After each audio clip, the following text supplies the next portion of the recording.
Down in front, please. Bir.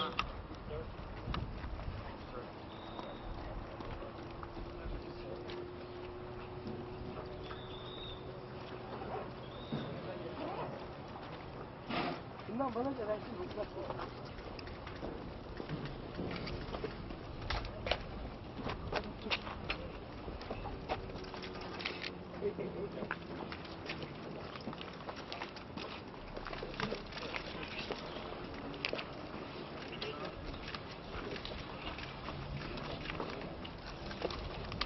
Erica.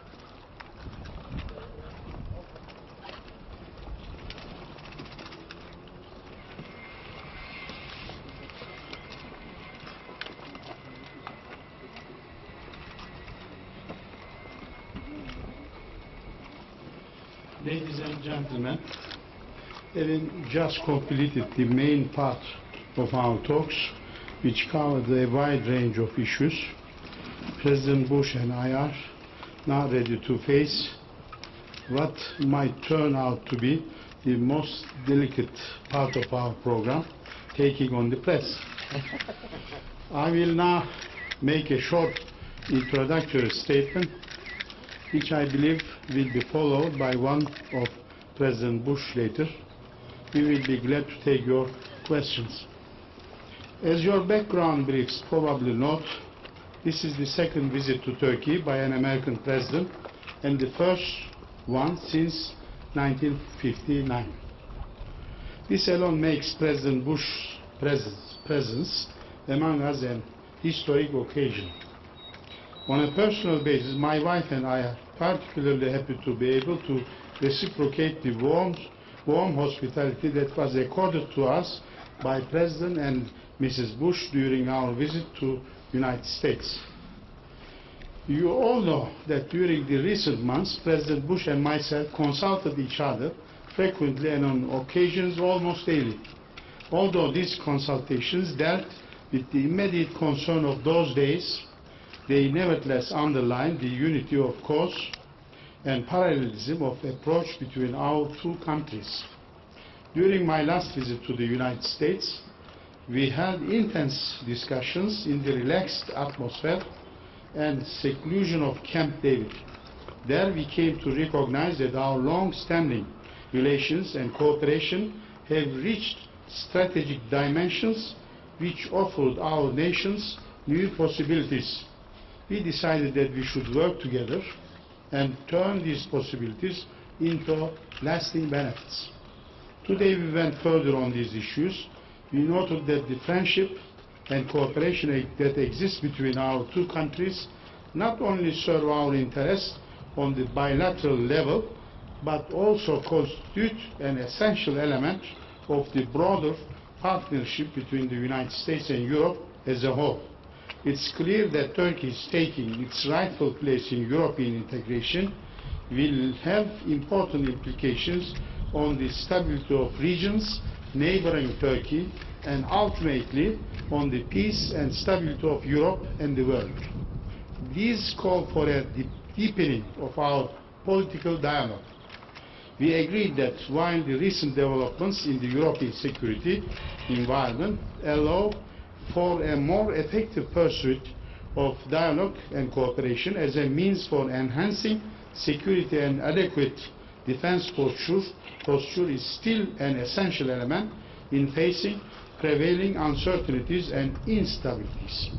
Accordingly, the United States has a keen interest in the modernization of the Turkish armed forces. On the economic front, we both believe that free trade should be the driving force in our commercial ties and that there is a need for enhancing and diversifying our economic relations through increased and balanced trade and greater United States investments and joint ventures in Turkey.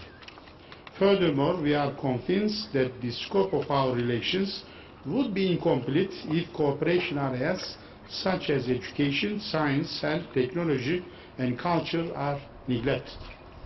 The strategic dimension that our relations have already reached and the agenda we have set for the future necessitate arrangements for an institutional framework which will enable us to monitor the progress and we hope to achieve. This is why we have decided to set up a permanent mechanism for consultations which will bring together our high-level officials on a regular basis, different groups, each asked to deal with a different field of cooperation, will meet as needed, but at least once a year, and work to further our ties. A steering group co-chaired by the Undersecretaries of the Turkish Foreign Ministry and the US State Department will be created to monitor and report the progress achieved. This group will meet twice a year. As you might expect, we also discussed the question of Cyprus.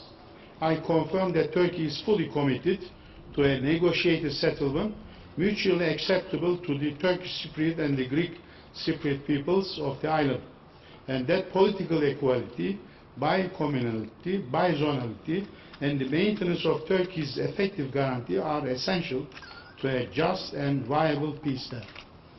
I emphasize that UN Security Council Resolution 649 provided the necessary framework for such a settlement, and that the quadripartite meeting I suggested recently to be held in accordance with the political equality of the two Cypriot parties could provide the much-needed turning point. In summary, ladies and gentlemen of the press, this has been a most fruitful visit. I hope and pray that what we, as the heads of state of our countries, have set out to accomplish today will be for the good of our nations and constitute a milestone in our long-standing ties. Thank you. Bayanlar ve baylar, Başkan Bush ile birçok konuyu kapsayan görüşmelerimizin esas bölümünü tamamladık. Şimdi programımızın en hassas bölümünü teşkil eden noktaya sizlerin karşınıza gelmiş bulunuyoruz. Ben şimdi kısa bir giriş konuşması yapacağım. Bunu Başkan Bush'un konuşması takip edecektir. Bilahare sorularınızı memnuniyetle cevaplandıracağız. Elinizdeki mevcut bilgi notlarında da muhtemelen belirtilmiş olabileceği gibi bu bir Amerika Birleşik Devletleri Başkanı'nın Türkiye'ye yaptığı ikinci ziyareti, 1959 yılından bu yana ise ilk yaptığı ziyareti teşkil ediyor. Tek başına bu vakit bile Başkan Bush'un burada aramızda bulunuşunu tarihi bir vesile kılmaktadır. Şahsi planda ben ve eşim Amerika Birleşik Devletleri'ne yaptığımız ziyaretlerde bize gösterilen sıcak misafirperverliğe mukabele edebilmekten dolayı çok mutluyuz. Hepinizin bildiği gibi geçen aylar zarfında Başkan Bush ile sık sık ve hatta bazen hemen her gün görüş alışverişinde bulunduk. Bu görüşmelerimiz o günlerin acil sorunlarına inhisar etmekle beraber ülkelerimizin davaları arasındaki birliği ve yaklaşımları arasındaki paralelliği belirleyici olmuştur. Amerika Birleşik Devletleri'ne yaptığım son ziyaret sırasında da Başkan Bush ile Camp David'in sakin ve rahat ortamı içinde yoğun görüşmelerimiz oldu. Bu vesileyle uzun geçmişe sahip ilişkilerimizin ve işbirliğimizin ülkelerimize yeni imkanlar vaat eden stratejik boyutlar kazandığını müşahede ettik.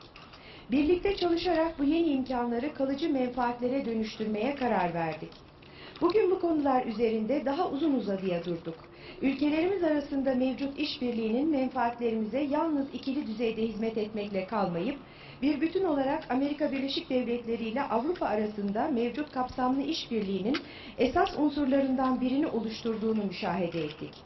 Türkiye'nin Avrupa entegrasyonunda hak ettiği yeri almasının Türkiye'ye komşu bölgeler ve nihayet Avrupa ve dünyanın istikrarı üzerinde önemli etkileri olacağı açıktır. Bu hususlar aramızdaki siyasi diyalogun derinleştirilmesini gerektirmektedir. Avrupa'nın güvenlik ortamında meydana gelen son gelişmelerin, güvenliğin güçlendirilmesi için diyalog ve işbirliğinin etkili bir şekilde sürdürülmesine imkan sağladığını kabul etmekle birlikte, mevcut belirsizlikler ve istikrarsızlıklar karşısında yeterli bir savunma yapısının hala önemli bir unsur olduğu hususunda mutabık kaldık. Bu bakımdan Amerika Birleşik Devletleri Türk Silahlı Kuvvetleri'nin modernizasyonu konusunda özel bir ilgi göstermektedir. Ticari alanda her ikimiz de serbest ticaretin ekonomik ilişkilerimizde belirleyici unsur olduğuna inanıyoruz. Ekonomik ilişkilerimizin dengeli ve daha fazla ticaret, Türkiye'de daha çok Amerika Birleşik Devletleri yatırımı ve ortak teşebbüsler kurulması yoluyla genişletilmesi ve çeşitlendirilmesi gereğinin bulunduğuna kaniyiz. Ayrıca eğitim, bilim, sağlık, teknoloji ve kültür gibi işbirliği sahaları ihmal edildiği takdirde ilişkilerimizin muhteva bakımından eksik kalacağı inancındayız. İlişkilerimiz şimdiden kazanmış olduğu stratejik boyut ve bu çerçevede gelecek için belirlediğimiz gündem, kaydetmeyi ümit ettirdiğimiz ilerlemeyi layıkı veçile izleyebilme imkanını tanıyacak kurumsal çerçevenin de oluşturulmasını gerekmektedir. Üst düzey yetkililerimizi istişareler için düzenli bir şekilde bir araya getirecek bir daimi danışma mekanizması kurmaya karar verişimizin sebebi de budur. Değişik işbirliği konularından sorumlu olacak çeşitli çalışma grupları yılda en az bir defa olmak üzere gerekli hallerde toplanacak ve ülkelerimiz arasındaki bağların güçlendirilmesine çalışacaklardır. Bu çerçevede kaydedilen gelişmeleri izlemek ve üst makamlara bilgi vermek üzere Türk ve Amerika Birleşik Devletleri Dışişleri Bakanlıkları müsteşarlarının eş başkanlık yapacakları bir yönlendirme grubu kurulacaktır. Bu grup yılda 2 defa toplanacaktır. Tahmin edebileceğiniz gibi Kıbrıs konusunda görüştük. Ben Kıbrıs Türk ve Rum halkları arasında müzakereler yoluyla karşılıklı mutabakata varılacak bir çözüme Türkiye'nin tam destek vereceğini teyit ettim. Siyasi eşitlik, iki toplumluluk, iki kesimlilik ve Türkiye'nin etkin garantisinin muhafazasının Kıbrıs'ta adil ve dönüm noktasını oluşturabileceğini belirttim. Bayanlar ve baylar, özetle bu ziyaret son derece yararlı olmuştur. Ülkelerimizin liderlikleri olarak bugün burada belirttiğimiz hedeflerin milletlerimizin yararına olmasını ve uzun geçmişe sahip ilişkilerimizde dönüm noktası oluşturmasını ümit ve temenni ediyorum. Well, thank you, Mr. President. And I'm in Turkey to pay my respects to this great nation with which my country has been so close for so many years. President Özal and I have had excellent talks today. He is a courageous leader who has gained great credit and stature for Turkey in the world. And I was also pleased, if I might say so, to meet at his house, his residence, with Turkey's very impressive new young Prime Minister, Mesut Yilmaz. And I want to thank him over here for the time he gave me for fruitful talks as well. We value Turkey's NATO partnership, its commitment to democracy, and its integral position in the Western community. And Turkey played a critical role, as we all know, in the international coalition that liberated Kuwait, valiantly serving our common interests in a lawful international order and a stable region. President Özal and Mr. Prime Minister, thank you for today's work. Both of us agreed, all three of us agreed today to build a new strategic relationship based on closer political, security, and yes, economic links. In this spirit, the United States supports Turkey's military modernization, including its 160-plane F-16 development program. And we have pledged to expand our trade and investment, a point very important to both countries, and to develop new avenues of cooperation in a lot of fields, education, environment, science and technology, medicine, and others. And finally, I believe that an opportunity may exist for progress on the Cyprus problem. And the United States is committed to support the efforts of the UN Secretary General in whatever way we can. And I'm also convinced that the Turkish leadership is serious about building new and better ties with the Greek government of my friend Prime Minister Mitsotakis. And let me close, Mr. President, with saying how deeply moved I was, and Barbara was, and I expect all of us were, by the warmth of the reception from the Turkish people when we came in from the airport. No one is so sophisticated that those outpourings of interest in and I think affection for one's country, and in this instance the United States, make a difference. I mean, it makes a tremendous difference. And I can't tell you how moved and touched I was, the little children all the way up to the old men and women who greeted us along the side of the road. And I think that started this visit off on a very high plane. Thank you, sir. Now, due to the shortage of time, and I don't want to keep you under the heat too much. We won't have His Excellency the President's speech into Turkish. Now we can resume the question and answer period. First, a Turkish journalist, one Turkish, one American will continue. Thank you.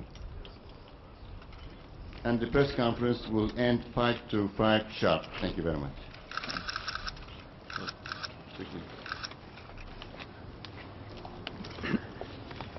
Mr. President, as you well know, the strict adherence of Turkey to the United Nations sanctions during the Gulf crisis and Gulf War has adverse effects on Turkish economy and finances. We realize that there are some long-term technical and economic cooperation in the future. But could you tell us whether this visit will give short-term concrete benefits to Turkey? Well, I'm not sure of what one means by short-term concrete. I'm very pleased of the commitments that are made by those in the area. Substantial financial commitments will continue or are in the process of being fulfilled. I'm thinking particularly of the Gulf states and what they've done. I hope that is short-term.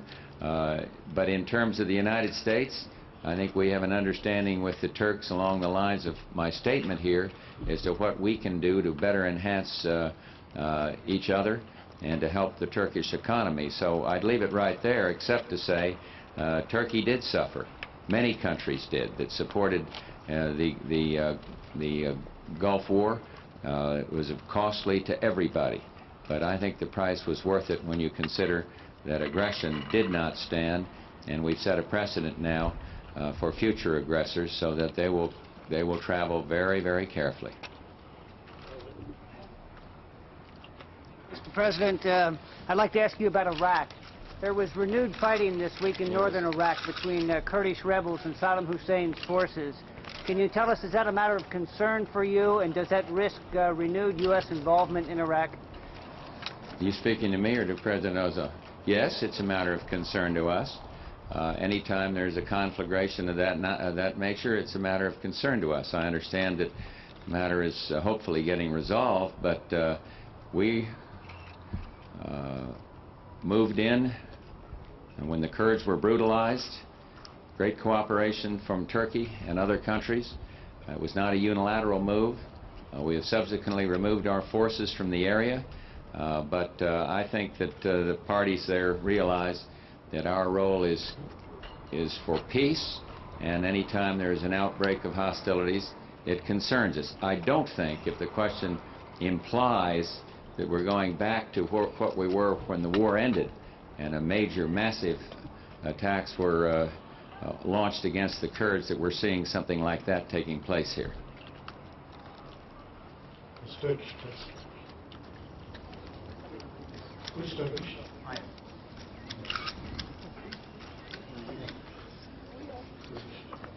Mr. President, in your recent statements, you have made reference to only one of the parties in the Cyprus dispute, one of the parties, local parties in Cyprus, i.e. the Greek Cypriot community's leader.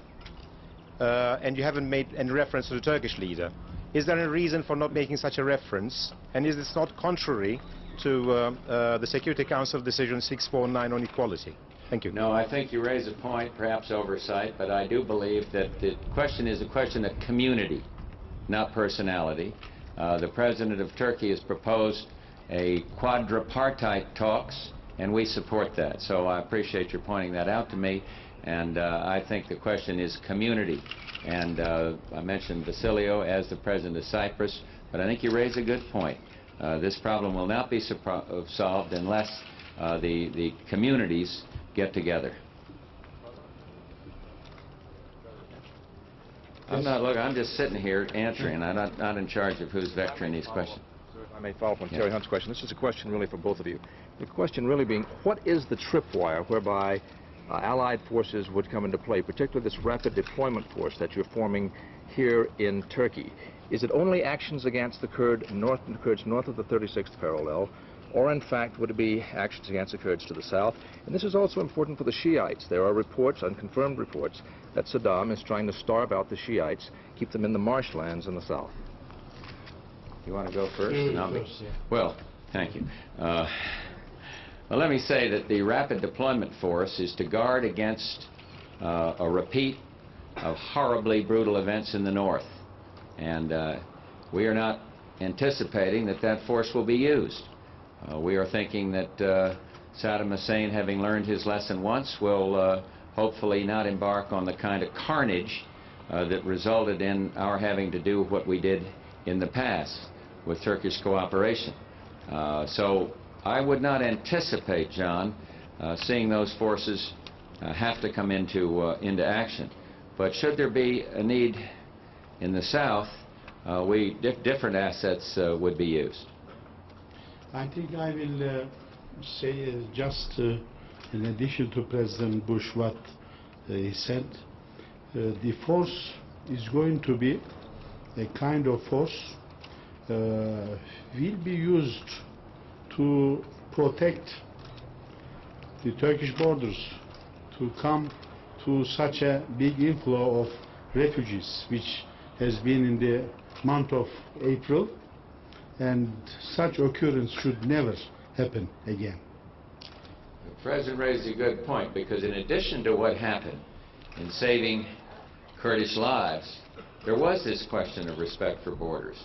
And when the people came down out of the mountains, their lives no longer, they're fearing no longer for their lives, we did usefully make a statement about the sanctity of borders. And so I'm sorry I omitted that from my comments. Turkish. Mr. President, you said there are new opportunities to solve the Cyprus question. Did these emerge after you visited Greece and you're here now? Well, I think when you have reasonable people coping with a long-enduring problem, you have a very good opportunity to work it out. The Secretary General is personally engaged. This President, President Ozal, has stated his position, and he stated it very, very clearly. Prime Minister Mitsotakis stated his position, and I thought it was quite clear. They've already got the framework in this proposed quadripartite meeting, and thus, yes, we discussed some more of the detail behind it, but I remain optimistic that this problem can be solved. It is not, as I've mentioned, one where the United States can dictate, nor would attempt to dictate terms. This is in the United Nations framework where it should be. But I told my friend President Ozal, I told the Prime Minister that we are prepared to be catalytic, prepared to help if we possibly can. But I heard nothing today that makes me more pessimistic about the solution to this problem.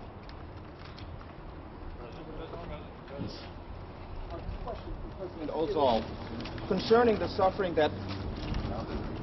Maybe should I? Okay.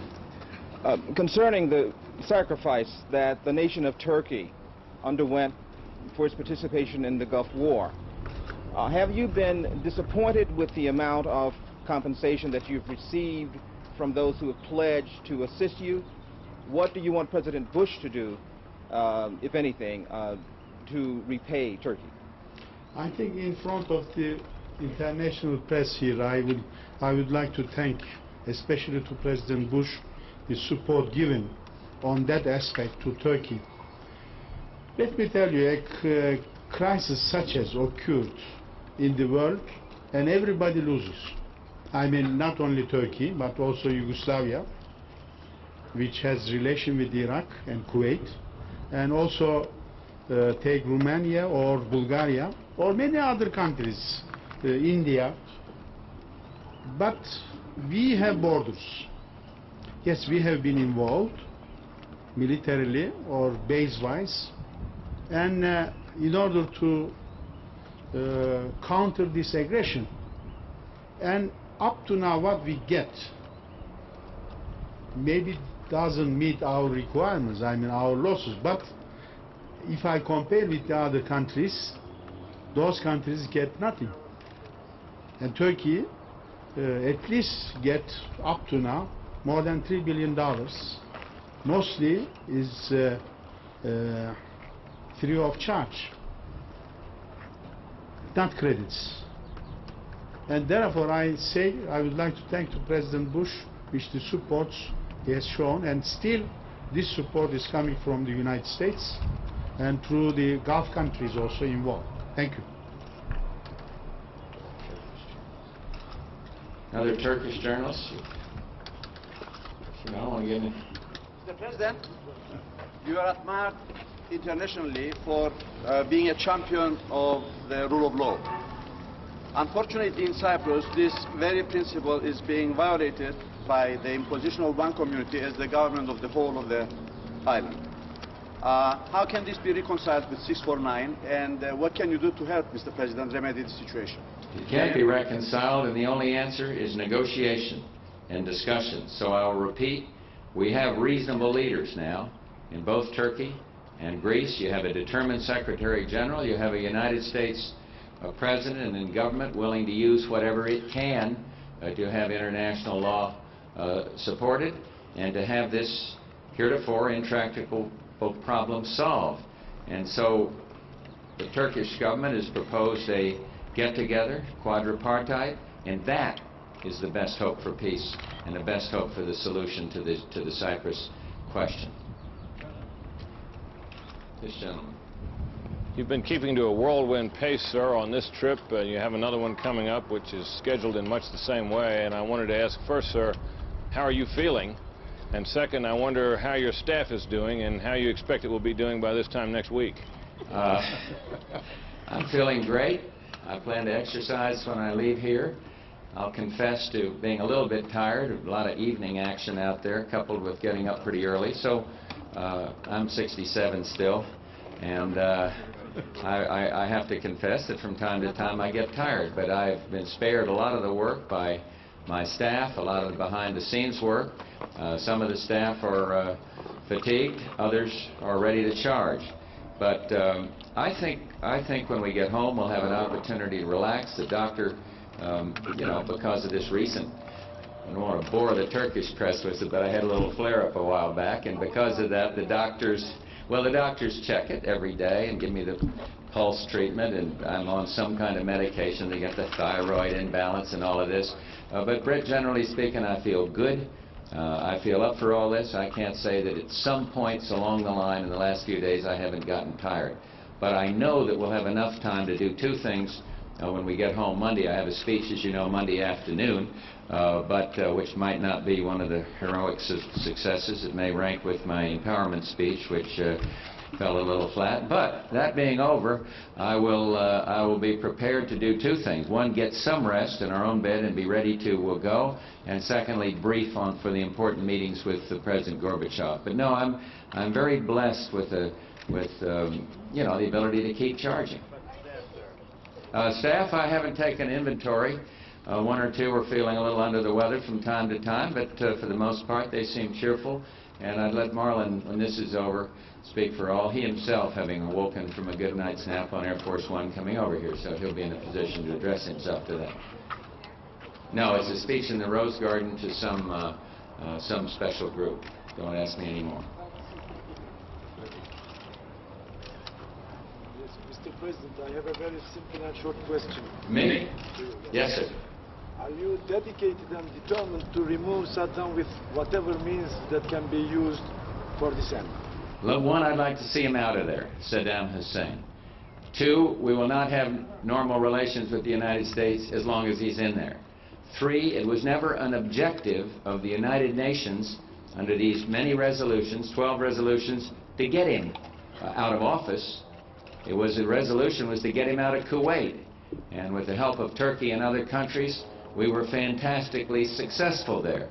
But what he's doing now to his own people, by diverting food away from his own populace into the hands of some special interests there, and what he's doing now in his ongoing quest to start forward on some nuclear program, although he now says he's not doing that. But what he has done is very bad and counterproductive as he tries to hide the remnants of his tattered defense forces.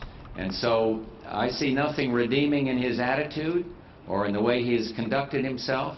I see it as a clear case of evil versus good, and he's the evil in this one. And yet it wasn't an objective, and I would say this to some who think it should have been, to remove him from power. We would not have gotten the international sanction from all these resolutions and all these countries if that had been an objective. And so I am hopeful that he will leave. And let me just repeat this right here in this country. I said long before the first shot was fired that our argument was not with the people of Iraq, nor was it with the Iraq military, the establishment. It was with Saddam Hussein, who runs that country with an iron fist without regard to the feelings of his own people. And it's still that way. And in some way they could get him to step aside and get